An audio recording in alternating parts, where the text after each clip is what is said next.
Welcome back to the channel, good friends. Brian from Apex Detail. Before I get started on this paint correction, I wanted to share a few common mistakes. The top 10 mistakes I believe if you avoid them, you will have a nice, easy day and enjoy the results. This will be valid for the driveway detailer, the beginner, the enthusiast, all the way up to the professional and in between.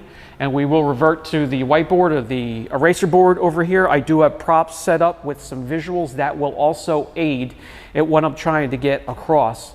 I hate wasting your time. Let's get into the video. All right, we're going to run through these common mistakes. They are in no particular order. Research. Too aggressive. No test areas. Speed too high for the polisher. Technique. Heat, heat, heat. Ego. Keep the polisher moving, clean the pads. Paint prep too soon, lighting, and I will have a bonus for you as well. Let's get started with this first one, research.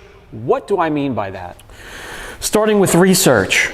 If it's going to be a vehicle that I have, that I just brought in from an auction, or it's going to be a customer's car that just pulled onto the lot, we're going to get it in and work on it. I'm doing research on the finish, and it doesn't matter what year it is. It doesn't matter how familiar I am with it. I'm still going to do some research. Why? Paint comes, the finish of paint and clear coat comes in all different types of shapes, forms, and hardness. And we have some from very soft, butter soft, that will scratch if you sneeze in its general direction, all the way up to stubborn hard. And the reason you want to do research, and you can do something as simple as Googling your car you're working on, is because I found halfway through the year, a manufacturer could have outsourced their clear coat, and it could have went from very soft to moderate, maybe even hard and stubborn, or what's worse is the other way around, and you're not expecting it. So if you do a little bit of research, if you don't find it on a site from the manufacturer, 9 times out of 10 you'll find it on a forum. And how accurate that is, who's to say, but you can take that into consideration and then start doing your test areas with that in mind. So research is huge. We're always studying on the materials that we're working on here at the shop. Doesn't matter if it's painted finish, plastic, trim, any type of material. You want to know absolutely everything about it. Checked off the list. Number 2, too aggressive. Way too aggressive. Without test areas. What do I mean by that? Let's get over to a test panel and I'll explain. Starting off, way too aggressive would be a huge mistake. So test areas. And what are test areas? You're going to pick, and I'm going to show 2 areas on a vehicle that I love to start and do test areas and figure out the best combination, polisher, pad, and correction fluid to get the job done without being too over aggressive and taking too much clear off. I like to do a couple areas on the hood if I see that the hood is really scratched up from improper washes, laying cardboard or their briefcase or whatever they have from work on the hood or the trunk and sliding it off. Another area that is a great area for tests is going to be this area right here on the vehicle. The door, the quarter panel, the outermost areas that if somebody goes through a car wash, these are going to be swirled and scratched up the most. So those are 2 great areas to do test areas. And I say no less than 3 test areas with different combinations to find the least aggressive team to get the work done. I know quite a few that follow the channel regularly know what this is. This is a material that is 2 mils thick. And I'm not sure if the camera can focus in on this enough so you can understand how thin this is, but this represents a layer of clear coat, and it's thinner than a fraction of the thickness of a Post-it. When you have an area that thin, you want to be as respectful, careful. You want to preserve it as much as possible because it is the only thing protecting the gorgeous color coat underneath, whether it's a flat or a metallic or a matte or a satin finish. It is protected from the sun's harmful rays and chemicals by this thin layer. Getting too aggressive removes way too much for the job at hand most times, And that's why test areas will help figure out the combination that will get the job done with the least amount of aggression. Guys, if you don't have one of these, get yourself one. We have quite a few here. This happens to be the cheapest. And it may not be the most accurate, but guys, it turns out to be one of the most consistent tools. And if you have something consistent, you eventually, time and time again, using it, know how to utilize it and take advantage of the information it gives you. Take readings all the way around. You wouldn't get anything on this because this is all carbon fiber. Corvette's all fiberglass. But when you have something that is metal and can measure the thickness, that gives you an idea of how much you have to work with. And then if you're doing your test areas, that all accumulates into safe paint correction. Get that one off the list. We're moving down. Number 3, speed of the polisher is just way too high. Let me explain why that is very important. Okay, when it comes to speed of the polisher, and I'm going to throw some other bonus tidbits in here as well, since we're over here on the test panel. We have a polisher, we have a pad, and we have the fluid. But when it comes to the polisher speed, we're going to start off on the first speed setting, and that is to spread the product out. And once you have your product spread out, we're going to slide up to between the 3rd and the 4th speed setting. And that's what that sounds like. It's not screaming, it's not, you know, you're not getting a ton of vibration. The polishers seem to be at their smoothest at that speed, but more importantly, you're letting the pad get the job done without it being too aggressive and too fast and spiking temperatures. We're going to get into heat and how heat is detrimental to clear coat or single stage.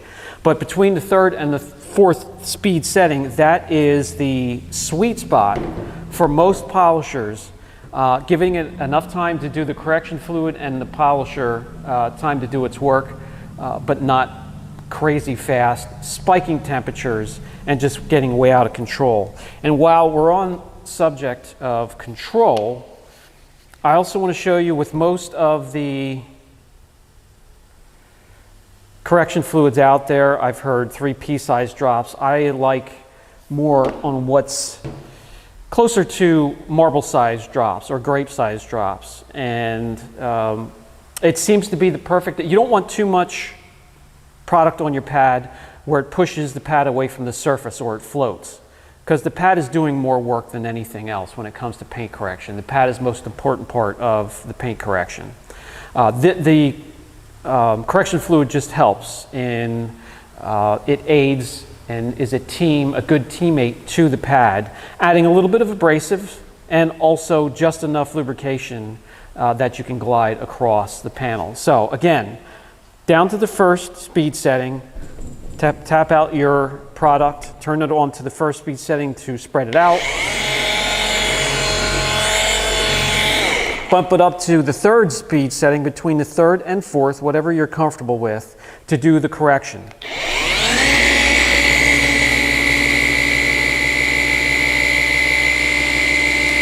And what I like to do is a crisscross pattern, which is equal to 2 passes. Left to right, then up and down, and then I like to wipe off the residue to get a good look at the section and see what those passes have done, what type of improvement we're getting from the combination or the team of the polisher pad and correction fluid.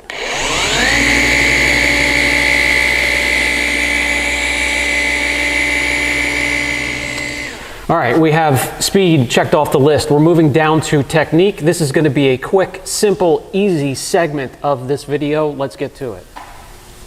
Technique. If you've been a long-time subscriber and watched the videos, one thing you're going to see is consistency with the way I polish. Doesn't matter if it's on a test panel or a car.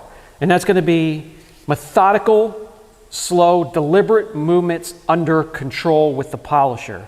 You're not going to see me thrashing about. I'm not going to be doing a mow down method.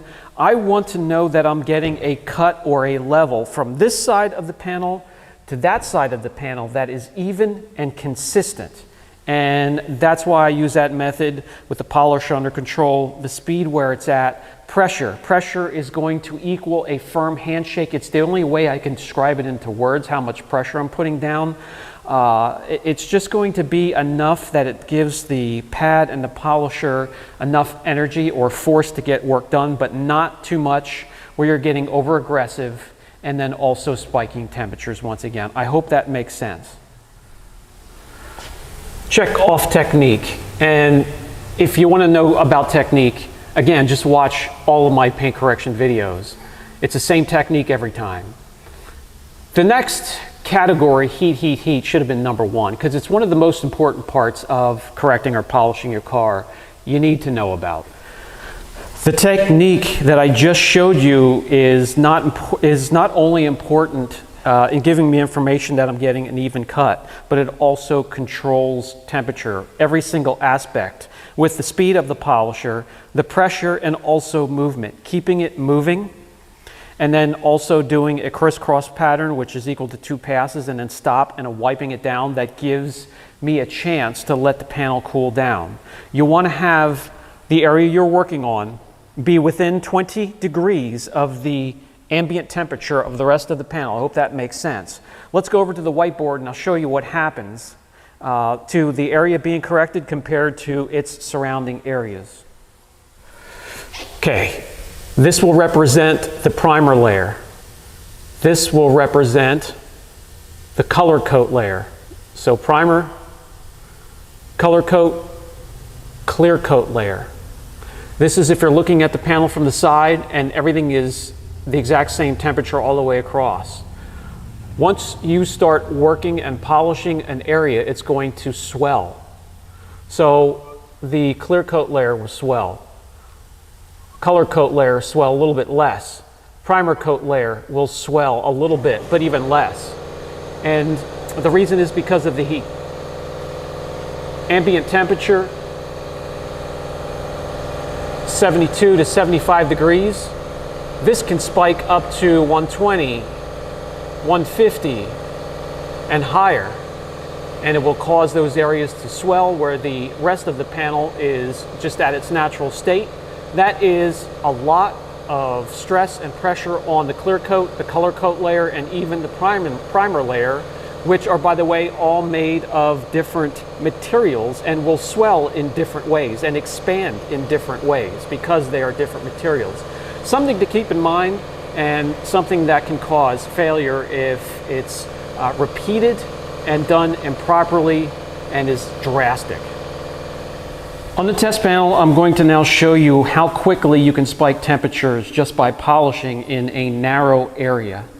And what we're looking at is a meter that shows you the coolest to the hottest point, which is between 78 and 84 degrees on this panel. And when I polish, that's going to change drastically. You're going to see it go from blue to yellow to orange to red, and this will show the coolest area and the hottest spiked in temperature little strip or area on the test panel.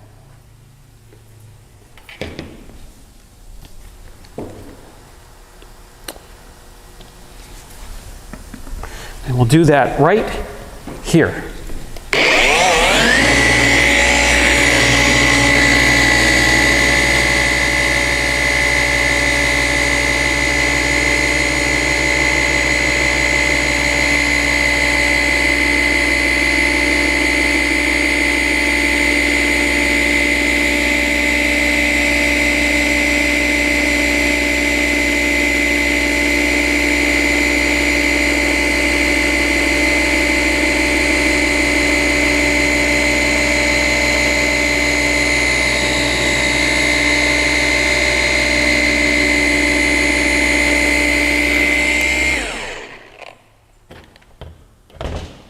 All right, now let's come back in and take a look. And look how hot that got. We now have a maximum temperature right here of 120, dropping now back down to 118. So that will give you an idea how quick you can spike temperatures. Really hot there. Outside here, It's about 40 degrees cooler. That is one hell of a lot of stress. Okay, let's get this one out of the way. Very, very important, should be number one. The next one's going to be very important as well, and that is ego. Guys, when I first got into the business, which was long ago, I did let my ego get the best of me. And that meant no matter what the package was, no matter what the customer was requesting or had the eye for, I, because of my ego, had to go for perfection. Not only was that bad for the clear coat itself, it was bad for my business, it was bad for myself, and bad for the car, and bad for the customer. When you have packages laid out on your website, or you have an idea what you want to do to your vehicle, expectations are going to be key. Expectations on a clear coat that is now water-based instead of solvent-based like it was years ago. So it's going to be a lot less of it, it's going to be thinner, it's going to be softer. I advise doing no more than a single stage or an enhancement on some of these newer paint systems. A multi-step correction is going to be too much. It's going to remove too much, and there's no need for it. If you're getting that type of scratches on it, unless it was sold to a person that is more mindful of that, they're going to go back on it, and you're not going to have enough to correct the next time in case there's a problem. Ego can be a terrible thing. It was a hard habit to shake. We now do mostly paint enhancements and one-steps. Very rarely, maybe last year, I think we did 2 multi-step corrections where we really dug deep into the clear. And we also, as a business, had the customer sign off on that, letting them know that this was serious and it's something that should not be done often and should only be done once. It's once and done with a multi-step. So I hope that helps. Check your ego at the door. As a business, if you're chasing after perfection and you only sold an enhancement or a one-step, you're really digging into the overhead. I mean, you're pushing the time of a package way out further than the way it should be. If you're doing this on your own, you could also be making the same mistakes with your ego, cutting too deep into the clear, which you'll pay for that later with oxidation and maybe failure. And you won't have enough to correct the next time a boo-boo happens in that area, which it will. And it's something to avoid. Check the ego at the door. There goes the ego. Keep polisher moving. Now, this one kind of is in the same category as your technique, but let's quick go over that because that's also important. Keep that polisher moving. Not only is it important to control the temperature and keep it from spiking, but it also will keep you out of trouble. It'll keep you out of trouble on peaks of body lines, on edges of panels, because if you're keeping that polisher moving, you're keeping it cooler, and you cut the risk of polishing through these areas. If you're going back and forth, it doesn't even have to be on a peak or a body line. You could be on a flat area. If you keep going back and forth and concentrating on one little scratch or one little imperfection, that can get you in trouble. And hovering over an area is also a no-no. That will spike the temperature and cut deep quickly. So keep that polisher moving. If you keep it moving, it'll give you a chance to look down where the polisher was and see what improvements you've made and if you need to go any further. If you don't, keep moving. If you do burn through, there's only one way to correct the problem. You're always going to see it. You're going to see where you burn through. There will be a ring or an area where it looks a different shade or it just looks completely different. You'll have to sand down the panel and respray. So avoid that mistake. Check. Next one on the list, clean pads. Very, very important. Keeping pads very clean is also very important. I like to clean the pads between every pass. At the very least, clean them between every panel. If they get clogged, they're not effective. The time you take to clean them may seem a little excessive, but that keeps the pads the most effective and you'll get the job done quicker. And there are 3 ways that you can go about doing that is effective, and that's by using and having the pad washer 1228,000 or whatever it's called. Or you can use forced air. I am going to admit forced air isn't the easiest on a pad, especially a foam pad with closed cells, because it can rupture the cells. It can really do damage to some pads and cause a little bit of premature wear and tear or failure. Another thing you can do is, at the very least, spray a pad cleaner on there, agitate the bristles or the foam or the microfiber or the wool, and go from there. Wipe it dry with a microfiber, get back to polishing. So keep those pads clean. Clean the pads, moving on to left. The next one is also important. Paint prep too soon. Panel prep. The two most popular forms of panel prep are going to be an isopropyl alcohol-based or solvent-based. So if you just finish correcting an area, a lot of the tendency or habit is to come in here, wipe off the residue, and while it's still hot and swirl, paint is swelled, the pores are open. Do not hit it right away with that prep. Finish your correction, move on to another panel, or walk away, grab a soda or a glass of water or the beverage of your liking and relax and let that cool down. Then you can come in and hit it with the panel prep.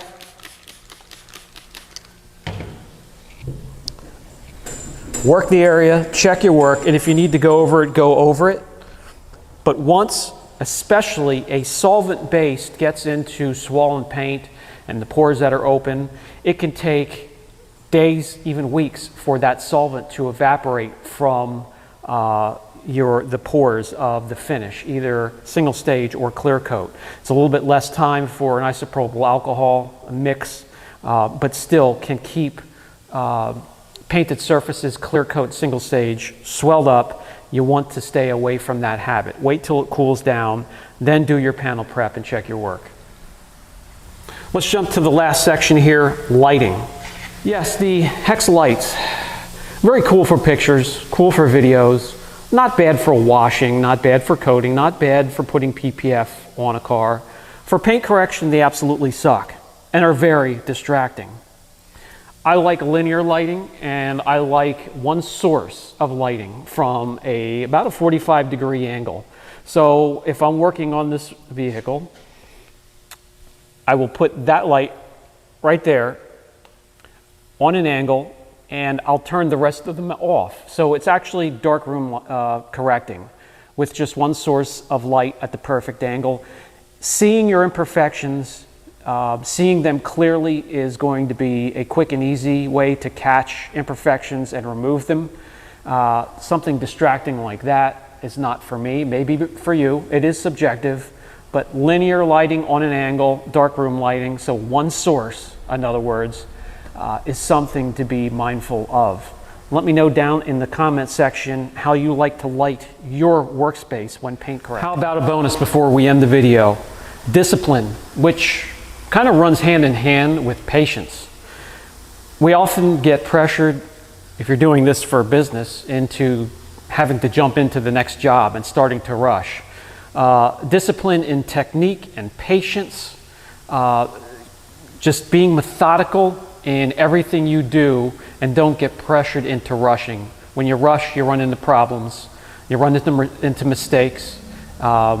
It can affect the results, and all I can tell you there is just keep your cool, stay disciplined, and be methodical, and you'll be happy with the results every time. If you have any questions, guys, never hesitate to reach out, especially down in the comment section. I go through all the comments eventually.